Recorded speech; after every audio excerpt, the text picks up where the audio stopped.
আল্লাহ বলছেন ওয়া শাহিদি ওয়া মাশহুদ, আমি আল্লাহ কসম করছি শাহেদের এবং মাশহুদের।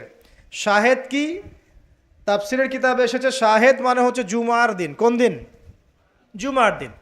এই যে দেখেন, জুমার দিনে মুসলিমদের একটা একটা কাজ কমন, সেটা হলো গোশতের দোকানে দাঁড়িয়ে গরুর গোশত কেনা।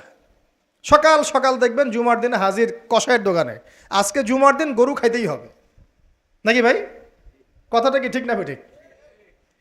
দেখবেন শহরের যতগুলো কসাইখানা আছে সকাল সকাল হাজির, জুমার দিন গোশত খাইতে হবে। অথচ জুমার দিনটা এত ইম্পর্টেন্ট, এই দিনে দোয়া কবুল হয়। যে কোনো দোয়া আল্লাহর কাছে চাবেন কবুল হবে। এই দিনে সূরা কাহাফ পড়তে হয়, এই দিনে তাড়াতাড়ি মসজিদে আসতে হয়, গোসল করে সুগন্ধি মেখে সুন্দর কাপড় পরে ইমামের কাছাকাছি এসে বসতে হয়।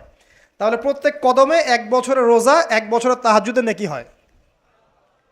তো জুমার দিন খুবই ইম্পর্টেন্ট। দেখবেন জুমার দিনে কি করে, গরুর গোশত খাবে, খাওয়াই লাগবে, মুরগি খাওয়া তো যাবেই না, সবজি খাওয়া যাবেই না, ঠিক আছে? তারপরে স্ত্রী সন্তান বউ বাচ্চাকে নিয়ে সকাল সকাল বের হয়ে চলে গেলাম, সারা বিকেল ঘুরতেছি, রাত্রে ঘুরতেছি, সন্ধ্যায় ঘুরতেছি। মানে ওই দিনটা দেখবেন গান বাজনা, পার্টি, এই বিয়ের অনুষ্ঠান, এই জন্মদিন, এই ওরিয়েন্টেশন, এই অমুক তমুক সব জুমার দিনে। অথচ জুমার দিনটাকে আল্লাহ পাক দিয়েছেন ওয়া শাহিদ, সাক্ষ্যদাতা।